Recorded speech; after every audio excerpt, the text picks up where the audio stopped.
Moreno was one of the most prolific base stealers of the 1970s, leading the league in swipes for both 1978 and 79, and finished his career with just shy of 500 stolen bases, including a Pittsburgh record 96 in 1980.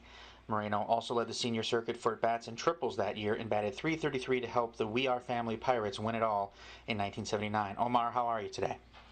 We're fine. How about you? Not too bad. Oftentimes it seems as though fans associate speed with a player who should steal a lot of bases, but swiping bags is more of an art form, isn't it? Yeah, the baseball can change a little. Right now they play the baseball. They don't play like we used to play the baseball. When I used to play baseball, we use everything. You try to use speed, power, pitching, everything. Mm-hmm.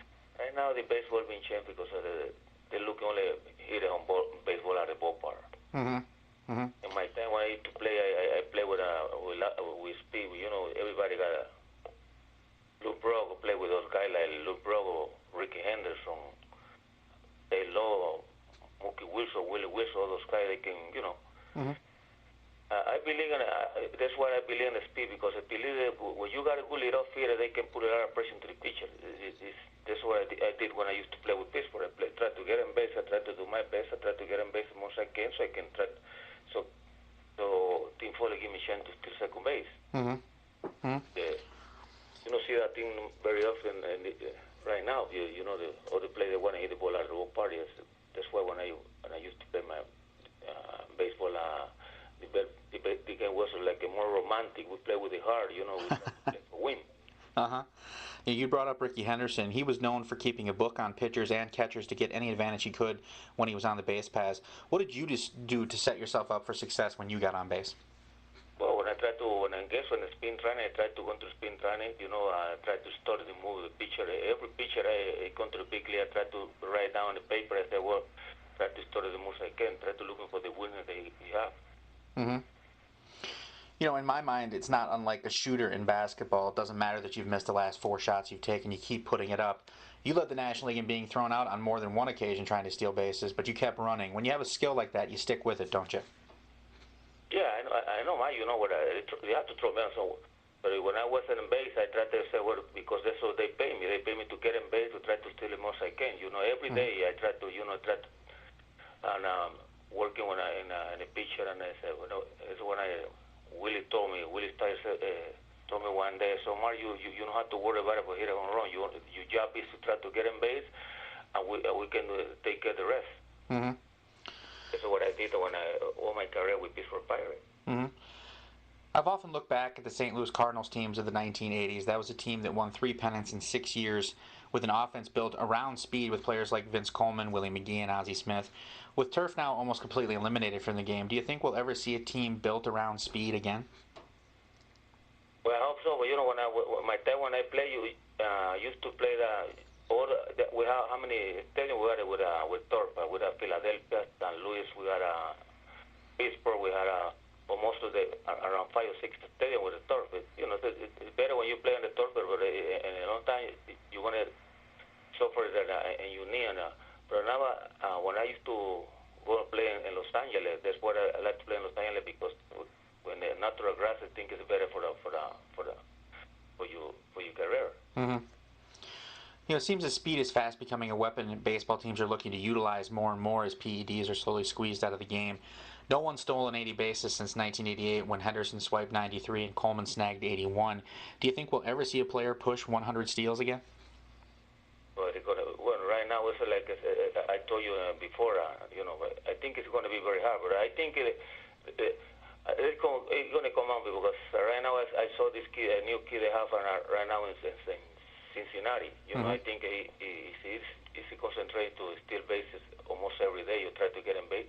I think he got a pretty good chance to steal close to 100 bases. Mm-hmm. Yeah. It's been 13 years now since Willie Stargell passed on. For an entire generation of fans who never saw Stargell play, what did Pops mean to that 79 team, to the Pirates organization, the fans, and to you? Well, it means a lot for us. You know, I learned so many things from Pittsburgh, from Chuck, from Dave Park, all those big guys. You know, I learned so much from them. You know, play the baseball with the heart, play baseball hard, be smart. You know, my first year when I came to big league, you know, I sit down with Willie Stargell, explain to me the way they play in the big league. Try to, I learned so many good things from Willie. I think the part for me was like a big mentor for me in all my career in baseball in Pittsburgh. Pittsburgh, we had a lot of respect from Willie when we used to play in Pittsburgh, because he tried to keep everybody together, tried to keep the team like a big family. That's why we won the World Series in 1979. We're here in Minnesota, so I have to ask about Bert Blyleven. Not only was he known for possessing one of the best curveballs in baseball history, but also for being a tremendous prankster. What was it like having Blyleven in the clubhouse day to day? Blyleven, not only Blyleven, all those guys, Candelaria, Blyleven, Jim Beebe, all those guys, those guys, just try to keep everybody relaxed, try to keep everybody together. That's one, Blyleven for me was one of the best pitchers in Billy. That's why they make it to the Hall of Fame. Blyleven was the kind of person that keep everybody relaxed. Fight all the time with Dave Parker, fight all the time with all those guys. But those guys, I learned so many things from them, because try to keep everybody together, try to be around with each guy and try to keep the thing like a win every day. Mm-hmm. Beyond winning a championship, what's your fondest memory of that club? Be it a funny story or a poignant moment that always comes to mind when you think back on '79. Well, when I remember the last game in the World Series. Not only the last game, the first game when we came behind, we lost the first game. We lost the last, and we won the last 3 games to win the World Series. That's the last memory I have. And I caught the last out of the World Series when I think it was Blyleven was pitching that game in 1979. You talked about that. You caught the final out of that Fall Classic. I have to ask, I've always wondered about that for people who catch the final out. As the ball made its way from Pat Kelly's bat to your glove, what thoughts are racing through your mind while you watch the ball travel through the air? Well, we did it. That's why I thought the ball was between I think it was Milner was on left field. I don't remember what John Milner. So I told the guy, I got it, because I said, well, fine, I would make it the last out. I said, well, we win the World Series. Yeah. After playing the bulk of your career in Pittsburgh, what did it mean to you to see the Bucks post their first winning season since 1992 and get back into October baseball last year? Well, we don't been for almost 20 years. I think those guys, they got a pretty good chance to win this year. I think I was talking to my coach, talking with a new kid from Dominican Republic, Martez, because I know Martez for a long time. I said, well, I was talking to him just last year, you have to work hard. You have to work hard, because I think if you get in base, you hit around 380, 290. You got a pretty good chance to steal 70 bases. I think they have a pretty good shot for this year. So I think they still play together. They play with, like we did in 1979. They got a pretty good chance to at least make it to the World Cup.